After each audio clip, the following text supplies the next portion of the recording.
Ang walang kapantay na martial god, unang yugto. Kabanata 1596, nagdudulot ng problema. Pumasok si Lin Fang sa Palace of Medicinal Kings habang si Jin Chenjun ay mukhang natulala habang sumusunod. Ang Palace of Medicinal Kings ay malamang na hindi maglalakas loob na salakayin ng isang deployment spellcaster mula sa Everlasting Palace, kaya dapat ay maayos sila. Pareho silang lumipad sa kalangitan sa itaas ng Palace of Medicinal Kings, dahilan para tumangala ang mga tao sa kanila sa paraang hinamak. May nang-ahas na pumasok sa kanilang palasyo nang hindi sila binabalaan. Kahit na ang mga miyembro mula sa iba pang mga grupo ng impluensya ay hindi ginawa iyon, ngunit ngayon isang estranghero ang nang-ahas. Tumigil ka. Kahit na mukhang malakas ang mga estranghero, kailangan nilang pigilan. Tumingin si Lin Fang sa kanila at sumigaw. Asar. Lalong nagulat ang mga tanod, ang agresibo ng taong iyon. Ito ang palasyo ng mga Medicinal Kings, tumigil ka. Sigaw ng kanyang kausap. Malamig nang umiti si Lin Fang at nagpatuloy sa paglipad pasulong, hindi pinapansin ng mga taong iyon habang naglalakad siya. Pagkatapos, may sumuntok sa hangin sa direksyon ni Lin Fang. Hindi man lang sinubukang umiwas ni Lin Fang, na parang walang kinalaman sa kanya. Sinong nang ahas umatake? Isang dambuhalang gintong kamay ang hamarang sa pag-atake. Paano hahayaan ni Jin Chenjun na saktan ng sino man si Lin Fang? Hindi rin siya nang ahas na maging masyadong agresibo, sila ay nasa Palace of Medicinal Kings kung tutuusin at siya ay mula sa Celestial Chi Castle. Kung nasaktan o napatay niya ang isang tao, maaari itong mag-trigger ng digmaan sa pagitan ng kanilang mga grupo. Jin Chenjun. Mukhang galit na galit ang binata nang makilala nila si Jin Chenjun. Gusto bang salakayin ng Celestial Chi Castle ang ating Palace of Medicinal Kings? Ang ingay mo naman. Kung maglakas loob kang pigilan muli, papatayin ka ni Jin Chenjun nang walang pag-aalinlangan. Masungit na sabi ni Lin Fang. Paano nila malalaman na hindi masaya si Jin Chenjun na naroon, ngunit kailangan niyang sundan si Lin Fang? Alam ni Jin Chenjun na dati nang pinaluhod ni Lin Fang ang mga tao mula sa Palace of Medicinal Kings sa harap niya habang iniinsulto siya. Ito ba ay paghihiganti? Ang ganda ng herbal garden na yan, tingnan natin. Sabi ni Lin Fang. Habang lumilipad sila, parami ng parami ang mga taong lumapit kina Lin Fang at Jin Chenjun. Si Lin Fang ay kumilos na parang wala siyang napansin. Sa halip, tinitingnan niya ang halamang halaman, pinuri ito sa napakabangong amoy nito.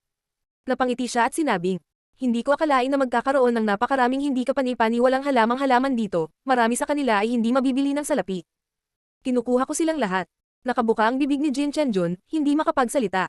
Ang lupa ay yumanig nang bumagsak si Lin Fang sa lupa at naglabas ng Earth Abstruse Energies upang takpan ang buong herbal garden.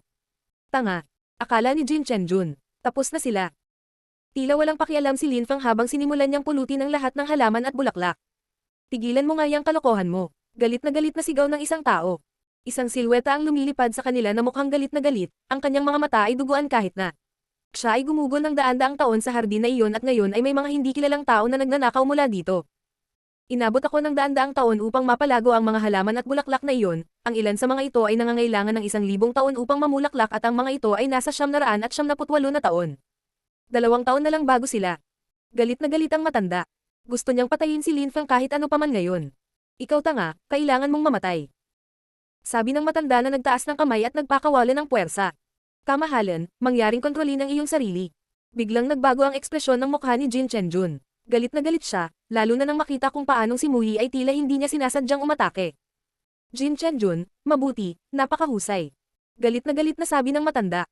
Sa ngayon ay ganap na walang laman ang hardin, kinuha na ni Lin Fang ang lahat. Nakakapangahas. Sinubukan mo akong patayin. Sabi ni Lin Fang.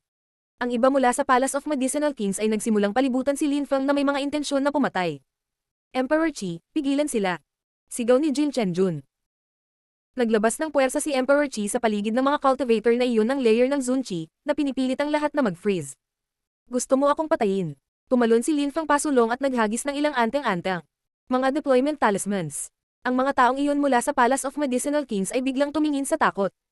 Siya yun. Hindi nila alam na ang kilalang deployment spellcaster ay ang panauhing pandangal sa Celestial Chi Castle ngayon. Hayaan mo na kami.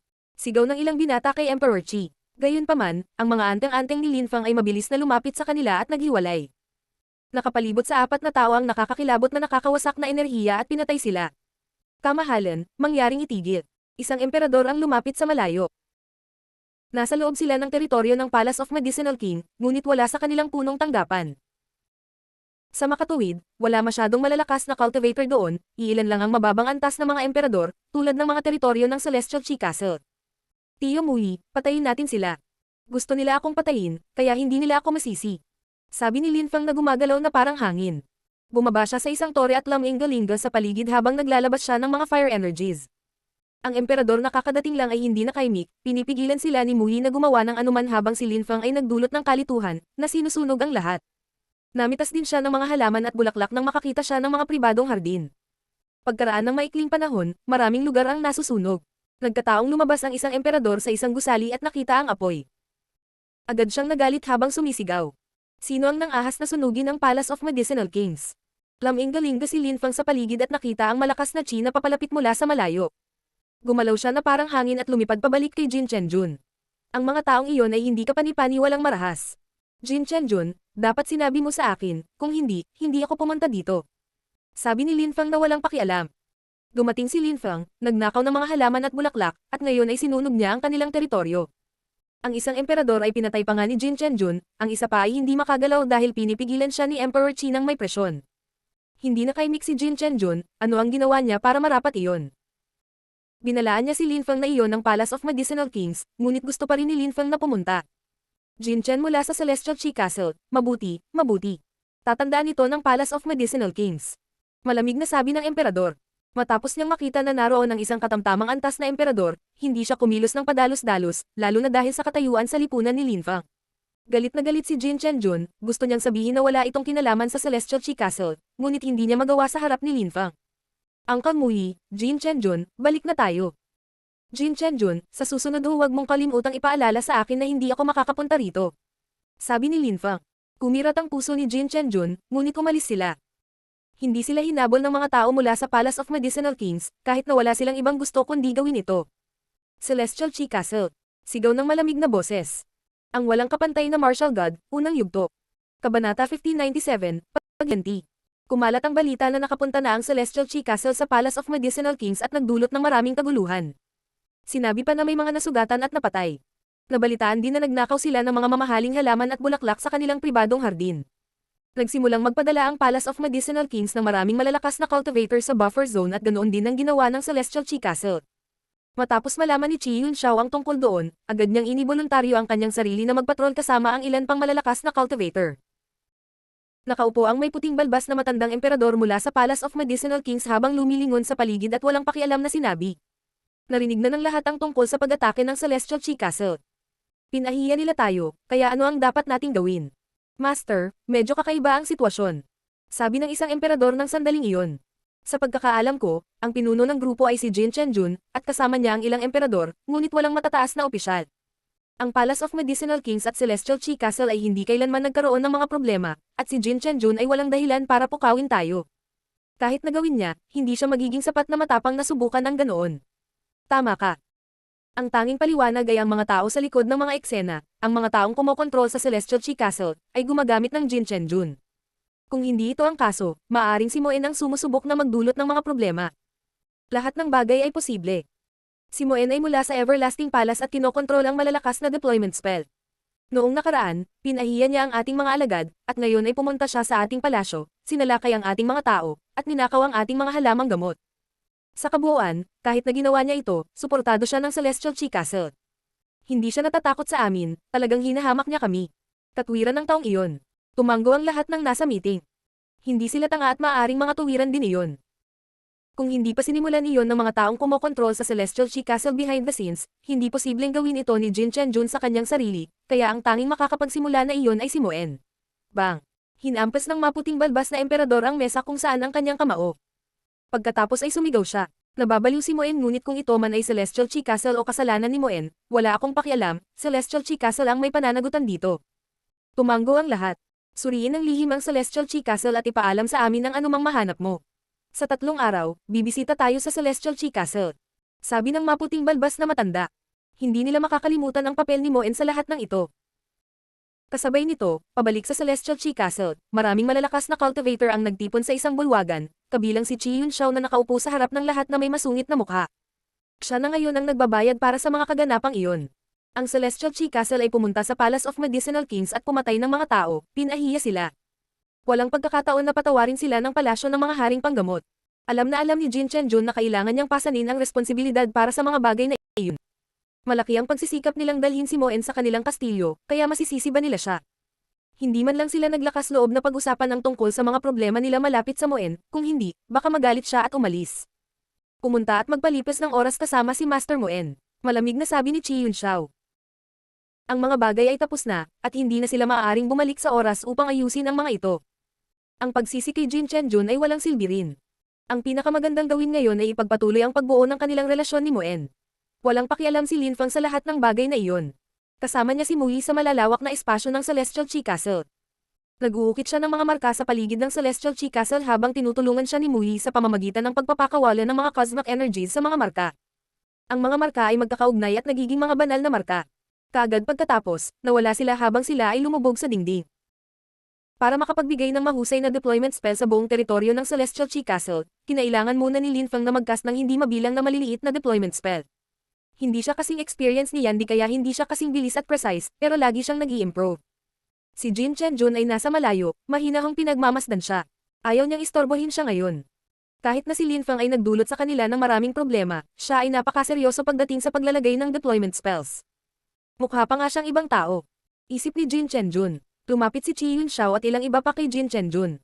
Magsasalita sana si Jin Chenjun ngunit itinaas ni Chi Yunxiao ang kanyang kamay habang pinagmamasdan si Lin Fang.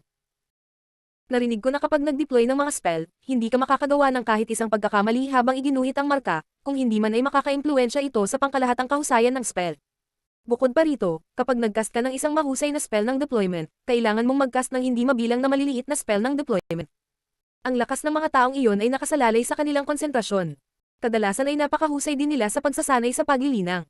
Ito ay dahil dito na mayroong ilang mga grupo na nagmula noong unang panahon na dalubhasa sa deployment spellcasting.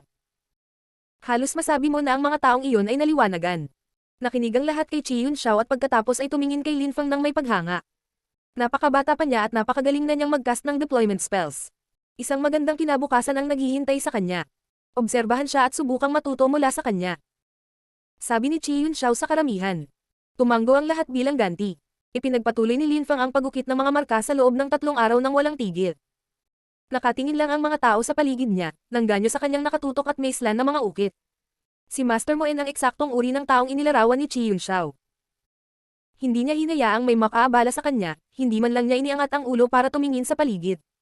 Lihim na namang si Mui. Si Lin Fang ay nagukit ng mga marka sa loob ng 3 araw at 3 gabi, kaya hindi na siya makapaghintay na makita ang huling produkto. Mas naisip ni Mui ngayon na malayo siya sa pagiging kasing talino ni Lin Fang. Sa wakas, inukit ni Lin Fang ang huling marka sa pinakagitnang bahagi ng Celestial Chi Castle. Sa paligid niya, lahat ng hindi nakikitang mga marka ay magkakaugnay. Tapos na, inilagay ni Lin Fang ang kanyang mga kamay sa mga marka at bigla silang nagninangning ng napakaganda. Sa maikling panahon, nagninangning ang buong Chiklan. Sirain. Isang napakalaking salita ang lumitaw sa kalangitan. Sirain. Si Jin Chenjun ay namangha sa lakas na iyon. Nagtataka ako kung gaano kalakas ang deployment spell na iyon. Bulong ni Jin Chenjun. 3 araw, 3 gabing pagsisikap. Tama ka Master Chi Yunxiao, kahit na si Master Moen ay hindi isang deployment spellcaster, siya ay magiging isang hindi kapani-paniwalang cultivator. Sabi ni Emperor Dong na bamantong hininga. Maraming mga emperador ang natipon doon, naghahanda para sa isang pag-atake. Na-offend nila ang Palace of Medicinal Kings, kaya ilang sandali lang ay nakaganti na sila. Matagumpay na natapos ang misyon. Ang deployment spell ay isang napakalaking tagumpay. Lumapag si Lin Fang bago si Jin Chenjun at ang iba pa at ngumiti. Master Moen, gumawa ka ng malaking pagsisikap para sa amin. Salamat. Nakangiting sabi ni Jin Chenjun. Tiyak na nakakatakot ang deployment spell ni Lin Fang. Kung si Moen ay naging isang emperador sa hinaharap, at pagkatapos ay naging isa sa mga pinuno ng Everlasting Palace habang ang Celestial Chi Castle ay naging kaibigan siya, kung gayon hindi na nila kailangang pakialaman ang palasyo ng mga haring medicinal o Qingdi Mountain kailanman. Muli. Napakarami mong ginawa para sa akin, kaya hindi ito masyadong makonsider. Tungkulin kong pasayahin ang Celestial Chi Castle. Sabi ni Lin Fang na nakangiti sa maningning na paraan. Napakaraming nagawa para sa kanya ng Celestial Chi Castle. Nakakunot ang noo ng isang emperador mula sa Celestial Chi Castle habang nakatingin sa malayo.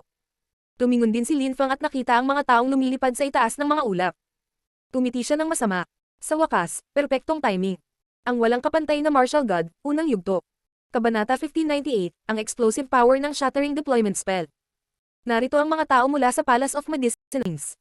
Lahat ng tao sa Celestial Chi Castle ay nagtaas ng ulo, nanginginig sa takot.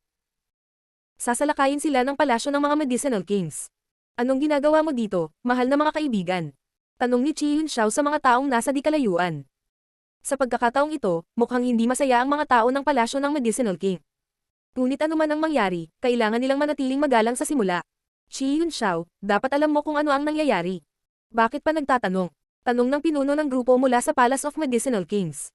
Ito ay ang maputing balbas na matandang emperador. Nakipagkamay siya at lumitaw ang milyon-milyong baging, na naging kasing talas ng mga espada at agad na pinalibutan ang lahat ng gusali sa Celestial Chi Castle. Sa isang iglap, nagsimulang gumuho ang mga gusali, naging mga durog na bato. Ang mga tao na nasa loob ng mga gusaling iyon ay nagsimulang magpanik at tumakbo palayo. Ang Palace of Medicinal Kings ay hindi nagpadala ng masyadong maraming tao, ngunit lahat sila ay malalakas na emperador. Ang emperador na may puting balbas ay hindi lamang ang umatake, ang iba ay nagsimulang umatake din, na sinisira ang hindi mabilang na mga gusali. Mag-away tayo. May gustong sabihin pa si Chi Yun Xiao, ngunit tumingin siya sa paligid at nakita niya ang hindi mabilang na miyembro ng Celestial Chi Castle na duguan at lumilipad. Si Chi Yun Xiao ay tumalon pasulong at ang mga ilaw ay pumutok sa kalangitan, pinupuntirya niya ang may puting balbas na emperador. Ang iba pang mga emperador mula sa Celestial Chi Castle ay nagsimulang umatake din. Si Lin Fang ay nakatayo sa langit, komportableng pinapanood ang labanan. Nangyayari ang lahat sa paraang inaasahan niya. Siyempre, hindi pa tapos ang mga bagay, simula pa lang. Kahit na nagkakaroon na sila ng isang mahusay na labanan, hindi ito sapat para kay Lin Fang. Inaasahan niya na ang mga labanan ay tataas sa susunod na antas. Kahit na hindi sumali si Lin Fang sa labanan, walang nagtangkang pumatay sa kanya. Pagkatapos ng lahat, siya ay isang mahusay na deployment spellcaster mula sa Everlasting Palace. Ang pag-atake sa kanya ay maaaring magalit sa lahat ng mga tao ng Everlasting Palace, na magreresulta sa hindi mabilang na mga kahihinatnan. Ang mga tao ng Celestial Chi Castle ay gumagamit ng iba't ibang uri ng cosmic energies, habang ang malalakas na cultivator mula sa Palace of Medicinal Kings ay gumagamit ng mga mahahalagang bagay at maaaring buhayin ang kaluluwa ng mga halamang gamot at halaman. How interesting! Is ni Lin Fang. Nakita niya ang isang malakas na cultivator mula sa Palace of Medicinal Kings na ang espiritu ay isang puting halaman na nagkakalat ng mga puting ilaw sa paligid ng kanyang mga kapwa mandirigma, na nagpapagaling sa kanila. Master Yun Xiao, kung kailangan mo akong makialam, magtanong ka lang. Napakabait sa akin ng Celestial Chi Castle, kaya gagawin ko ang lahat para paalisin sila kung kinakailangan. Sabi ni Lin Fang kay Chi Yun Xiao. Ayaw niyang umatake ng mag-isa, dahil kung sinabihan siya ni Chi Yun Xiao na umatake, sa ganoong paraan, pananagutan nila ang magiging resulta. Sasabihin ko sa iyo kung kailangan ka namin, Master. Sabi ni Chi Yun Xiao habang inaatake niya ang isa pang cultivator. Ang kanyang kamay ay naging isang gintong liwanag, na tumagos sa kalangitan. Napanood na ni Lin Fang ang mga emperor na lumaban noon, ngunit ito ay mas kahanga-hanga dahil ang mga emperador na ito ay mas malakas at may mas nakakatakot na espiritu, makajos na kamalayan ng lakas, cosmic energies, at mga banal na marka. Lahat ng mga emperador na iyon ay may iba't ibang kapangyarihan, iba't ibang estilo ng pakikipaglaban, at iba't ibang pag-atake. Hindi. Sa wakas, namatay ang isang emperador mula sa Celestial Chi Castle, ang mga cosmic energies ay nasira ang kanyang katawan bago siya nawala ng may nakakatakot na hiyaw. Palace of Medicinal Kings, mabuti, napakahusay. Sabi ni Chi Yun Xiao. Pakiusap, Master Moen, tulong.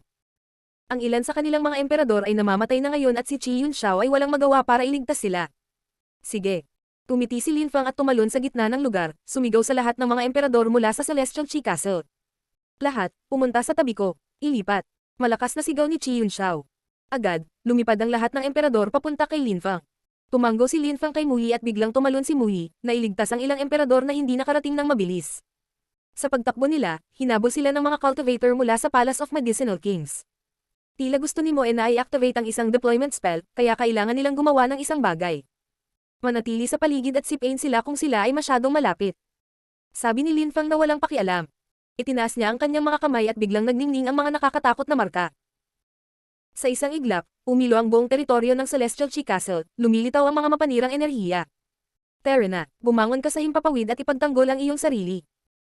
Ilang sandali bago, ang emperador na may puting balbas ay hindi masyadong nagmamalasakit dahil si Lin Fang ay hindi nagbabanta sa kanila, gayunpaman, ngayon ay naramdaman niya na ang chi ay sapat na upang siya ay masuffocate. Mamatay. Si Lin Fang. Dahil doon, nagsimulang manginig ng marahas ang earth at langit habang ang mga cosmic energies ay nag-condense. Isang light beam ang lumabas mula sa gitna ng deployment spell, ang deployment spell ba ay talagang ginawa ng isang cultivator ng Zun Chi layer. Isang nakakakilat na sigaw. Isang malakas na cultivator mula sa Palace of Medicinal Kings ang naaninag ng sinag ng liwanag, na agad na sumab.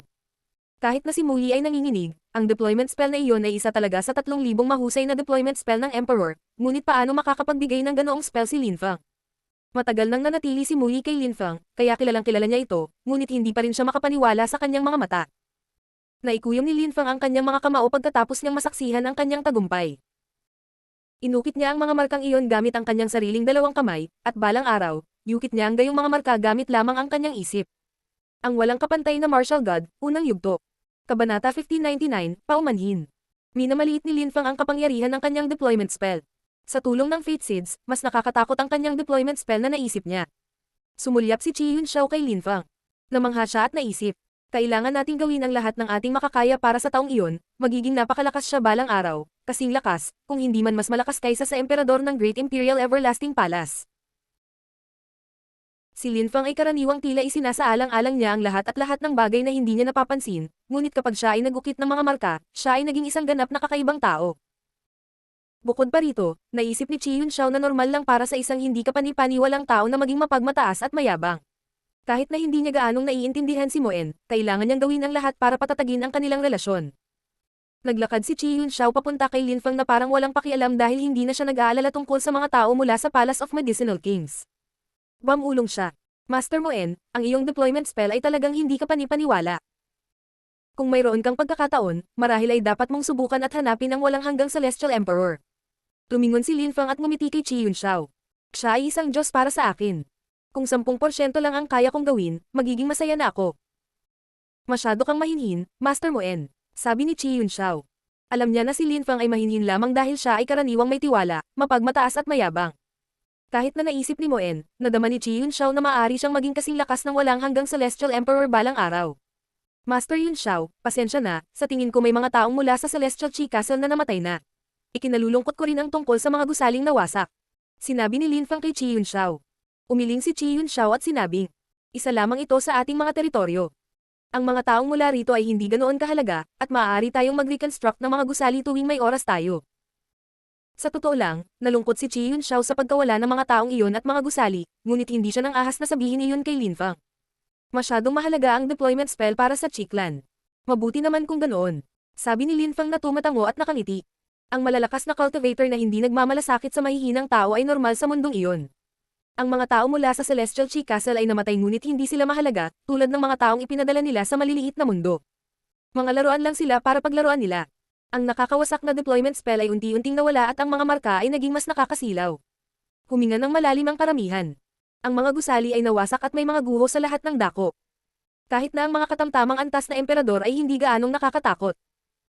Itinaas ng mga tao ang kanilang mga ulo at nakita ang tatlong tao, tatlong emperador. Ang emperador na may puting balbas ang pinuno ng grupong iyon.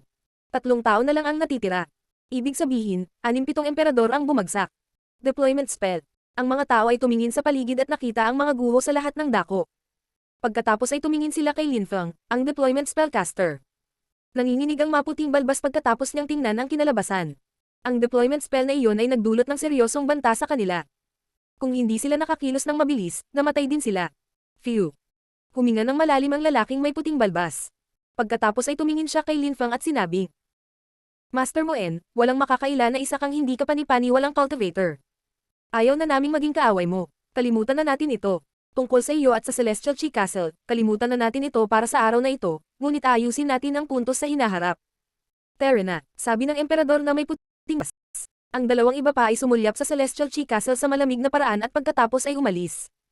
Hindi sila hinabol ni Chi Yunxiao at ng iba pa. Pinatay ni Moen ang kanilang mga emperador, ngunit gusto pa rin ng Palace of Medicinal Kings na pananagutan ang Celestial Chi Castle sa nangyari. Naisip ng karamihan. Tumiti si Linfang, lahat ay tumatakbo ng perpekto. Ang Palace of Medicinal Kings at Celestial Chi Castle ay magkaaway na ngayon. Master Moen, maraming salamat sa pagtulong mo sa amin ngayon. Huwag kang mag-alala sa amin, maaari kang bumalik sa Yaoyun Peak at magpahinga. Magalang na sabi ni Chi Yunxiao. Tumango si Linfang at ngumiti. Sige, pupunta na ako. Jin Chenjun, Emperor Dong, protektahan ang Yaoyun Peak at naroon kung may kailangan si Master Moen. Sabi ni Chi Yunxiao. Naunawaan ni na Jin Chenjun at Emperor Dong kung gaano kahalaga ang Moen sa Celestial Chi Castle. Roger, Master. Pagkatapos, umalis sila kasama si Linfang. Si Chi Yunxiao ay nakatayo doon, tinitingnan kung saan nawala ang mga marka. Guro, dapat bang? Tanong ng isang katabi ni Chi Yunxiao. Biglang tumingin sa kanya si Chi Yunxiao sa malamig na paraan at sinabi, huwag mo nang banggitin iyon. Alam ni Chi Yunxiao kung ano ang ibig sabihin ng taong iyon. Gusto niyang subukan ang deployment spell ni Linfang, ngunit natatakot siya na maaaring magalit si Linfang kung gagawin nila. Kung sinabi ni Linfang sa kanila na maaari nilang subukan at gamitin ang deployment spell, pagkatapos ay gagawin nila ito, kung hindi, mananatili silang magalang.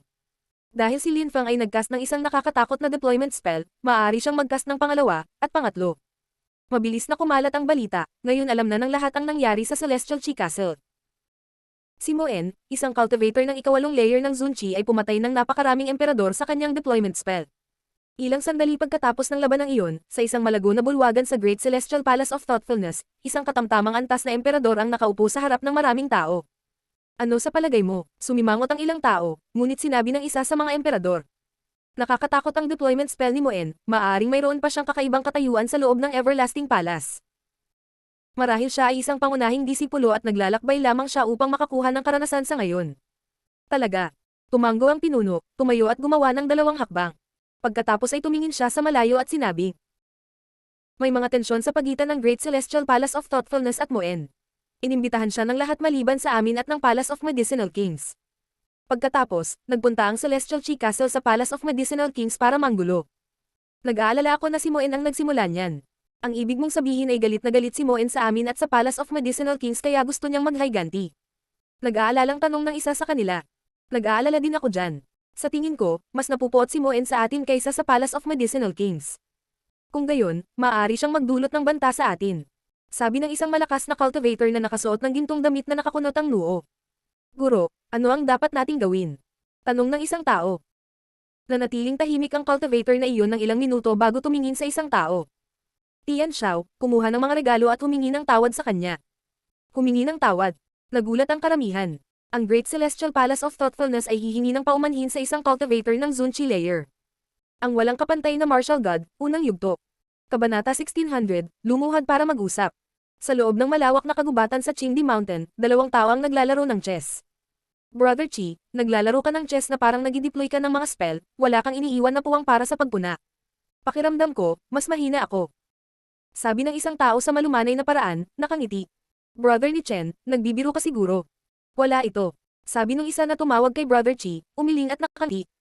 Kung sasabihin mong hindi malakas ang deployment spells ng Everlasting Palace, ako, ni Chen, ay hindi alam kung ano ang ibig sabihin ng powerful. Nakangiting sabi ni Emperor ni Chen. Narinig ko ang tungkol sa isang kabataang lalaki na sanay sa pagcast ng mga spell ng deployment. Sa lakas ng ikawalong layer ng Zunchi, siya lamang ang pumatay ng 7 emperador. Kahit na ang ilang katamtamang antas na mga emperador ay natatakot sa kanya. Alam mo ba kung sino siya at bakit siya napunta sa siyam na dakilang Celestial Castle? Ang ikawalong layer ng Zunchi, pinatay niya ang 7 emperador, ang mga emperador sa katamtamang antas ay natatakot sa kanya. Kumunat ang noo ni Chi Yunlei at sinabi. Talaga. Siyempre, kahapon lang nangyari. Mabilis na kumalat ang balita dito. Sabi ni Chen na tumatango. Imposibleng magcast ng mga explosive deployment spell gamit ang abstruse energies. Sabi ni Chi Yunlei na umiling-iling, kahit alam niyang hindi magsisinungaling si Emperor ni Chen sa kanya. Maaaring gumamit siya ng mga buto ng kapalaran. Sabi ni Emperor ni Chen. Kahit na may mga cosmic energies, kailangan pa rin niyang gumawa ng mahusay na deployment spells para talunin ang napakaraming Emperor. Bulong ni Chi Yunlei. Kahit na sa Everlasting Palace, walang ganoon karaming magagandang deployment spell, kaya kadalasan ang mga batang cultivator ay walang pagkakataon na pag-aralan ang mga ito, bukod sa mga pangunahing disipulo. Bukod dito, mayroon lamang 2 binata sa Everlasting Palace na, sa lakas ng layer ng Zunchi, ay maaaring magdulot ng banta sa mga medium level na emperador. Gayunpaman, hindi sila dapat naruroon. Brother ni Chen, alam mo ba ang pangalan niya? Alam mo ba kung saan siya galing? Tanong ni Chi Yunlei kay Emperor ni Chen. Malamang, ang pangalan ng deployment spellcaster na iyon ay Moen at siya ay nananatili sa teritoryo ng Celestial Chi Castle sa mga araw na ito. Sabi ni Emperor ni Chen, na nakangiti kay Chi Yunlei. Nagulat si Chi Yunlei, sa loob ng Celestial Chi Castle. Moen, Moen. Bulong ni Chi Yunlei. Kahit na hindi siya masyadong mataas sa hierarchy ng Everlasting Palace, alam niya ang mga pangalan ng pinakasikat na mga kabataan. Hindi maaaring magkaroon ng isang napakalakas na binata na hindi pa niya narinig noon, ngunit hindi pa niya narinig ang tungkol kay Moen. Brother ni Chen, pupunta ako sa Celestial Chi Castle para makita siya ng personal. Hindi ko akalain na may mangyayaring ganito kawili-wili. Nakangiting sabi ni Chi Yunlei. Mukha siyang nahihiya dahil wala pa siyang narinig na ganoon kalakas na alagad mula sa palasyo ng walang hanggan. Natatakot siya na hahamakin siya ni Emperor ni Chen dahil sa kanyang kakulangan sa kaalaman. Oh. Nang makita ni Emperor ni Chen ang mukha ni Chi Yunlei, ngumiti siya at tumango. Sige, matagal ka nang hindi nakakapunta sa Celestial Chi Castle. Pero Kuya Chi, kakabalik mo lang, kaya dapat magpahinga ka na. Maaari kang pumunta sa halip bukas. Tsaka magpapadala din ako ng ilang tao para sumama sa'yo. Kung maaari, iimbitahan din namin siya sa Qingdi Mountain. Parang plano. Salamat. Sabi ni Qingdi Mountain na tumatango. Hindi siya nagmamadali. Siya ay kabilang sa direktang angkan ng Celestial Chi Castle at siya ay napakatalino. Iyon ang dahilan kung bakit naging cultivator siya sa Qingdi Mountain, at pagkatapos, dahil medyo maganda ang kanyang deployment spells, tinanggap din siya ng Everlasting Palace. Hindi napigilan ng Qingdi Mountain ang kanilang mga cultivator na sumali sa ibang mga grupo. Pagkatapos ng lahat, kung ang mga tao ay may talento, normal lamang para sa kanila na patuloy na maghanap ng mas mahusay na mga lugar upang magsanay ng paglilinang. Kung pinigilan sila ng Qingdi Mountain na umalis, maaaring masaktan sila sa katagalan. Bukod dito, isa rin itong magandang paraan para makakuha ng mga bagong kaalyado. Halimbawa, si Qi Yunlei ay miyembro ng Celestial Chi Castle at sumali sa Qingdi Mountain at sa Everlasting Palace. Ang mga gusali at tore sa Celestial Chi Castle, na nawasak noong isang araw, ay naitayo na muli. Sa labas ng kanilang teritoryo, may lumitaw na mga tao na nakasuot ng gintong damit at may mga gintong ilaw na kumikislap sa kanilang paligid. Kami ay mula sa Great Celestial Palace of Thoughtfulness, at pumunta kami dito upang batiin ang Celestial Chi Castle. Malakas na sabi ni Zhou Tianxiao. Ilang sandali pa, lumitaw si Jin Chenjun at ngumiti. Brother Zhou, bakit ka pumunta dito? Pumunta kami para kumustahin si Master Moen, sana masabi mo sa kanya na dumaan kami. Sabi ni Zhou Tianxiao na nakangiting magalang. Naiintindihan ni Jin Chenjun ang gusto nila.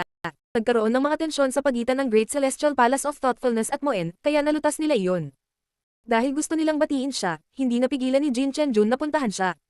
Kung hindi, kung nalaman ni Moen ang tungkol doon, baka magalit siya. Dinala sila ni Jin Chenjun sa Yaoyun Peak, at pagkaraan ng maikling panahon, dumating sila malapit sa tulay. Maghintay ka dito, ipapaalam ko kay Master. Sabi ni Jin Chenjun kay Zhou Tianxiao at sa iba pa. Tumanggo si Zhou Tianxiao at ngumiti. Salamat, Jin Chenjun. Si Lin Fang ay nakaupo sa isang bato at nakapikit ang kanyang mga mata, kaya huminto si Jin Chenjun sa isang tiyak na distansya at sumigaw sa mahinang boses, Master Moen. Ayaw niyang istorbohin si Lin Fang, gayunpaman, binuksan ni Lin Fang ang kanyang mga mata at ngumiti kay Jin Chenjun. Ano ang gusto mo, Jin Chenjun? Master Moen, narito si Zhou Tianxiao mula sa Great Celestial Palace of Thoughtfulness kasama ang ilang tao. Dumating sila para batiin ka, kaya iniisip ko kung gusto mo ba silang makita o hindi. Paliwanag ni Jin Chenjun. Zhou Tianxiao. Mukhang interesado si Lin Fang at ngumiti ng walang pakialam. Hinamak ni Zhou Tianxiao si Lin Fang, sinabi pa niya sa kanya na hindi siya karapat-dapat na tawaging cultivator at ngayon ay dumating siya para dumalo. Sabihin mo sa kanila na pumunta, Jin Chenjun. Nakangiting sabi ni Lin Fang. Tumanggo si Jin Chenjun at ilang sandali pa, dumating si Zhou Tianxiao at ang iba pa. Ito ang unang pagkakataon na nakita ni Zhou Tianxiao si Lin Fang na may maskarang iyon. Gaya ng inaasahan, medyo dilaw ang mukha ng deployment spellcaster, na parang may sakit. Nakapasok na siya sa ikawalong layer ng Zunchi at mukhang normal siya, ngunit sa huli, siya ay isang napakalakas na deployment spellcaster. Zhou Tianxiao mula sa Great Celestial Palace of Thoughtfulness, pumunta kami para batiin ka, Master Moen. Magalang na sabi ni Zhou Tianxiao. Hindi man siya nag-enjoy na sabihin iyon, sinabihan siya ng mga matatanda ng grupo niya na gawin iyon at hindi siya makatanggi. Anong gusto mo? Mahinahong tanong ni Lin Fang. May ilang hindi kasiya siyang bagay na nangyari sa pagitan ng Great Celestial Palace of Thoughtfulness at sa iyo, at kasalanan namin ito. Sana mapatawad mo kami. Naparito ako upang humingi ng tawad sa pangalan ng Great Celestial Palace of Thoughtfulness. Naglakad si Zhou Tianxiao kay Lin Fang at binigyan siya ng singsing. Kinuha ni Lin Fang ang singsing, pagkatapos ay umatras si Zhou Tianxiao. Ininspeksyon ni Lin Fang ang singsing, pagkatapos itong suriin, ngumiti siya ng walang pakialam. Ilang beses akong sinubukang patayin ng Great Celestial Palace of Thoughtfulness, at kung wala lang akong trick, namatay na ako sa iyo. Kaya ngayon, sa tingin mo ba sapat na ang pagsasabi ng sorry mo? Walang galang na sabi ni Lin Fang habang inilalayo ang singsing. Ano ang gusto mong gawin ng Great Celestial Palace of Thoughtfulness, Master Moen? Sabihin sa amin kung ano ang gusto mo, at gagawin namin ito para sa iyo. Magalang na sabi ni Zhou Tianxiao gaya ng dati. Lumuhad ka kapag kausap mo ako at magpakita ng paggalang. Sabi ni Lin Fang, dahan-daang tumayo at nakatingin sa kanila. Zhou Tianxiao kwak sa galit, lumuhad.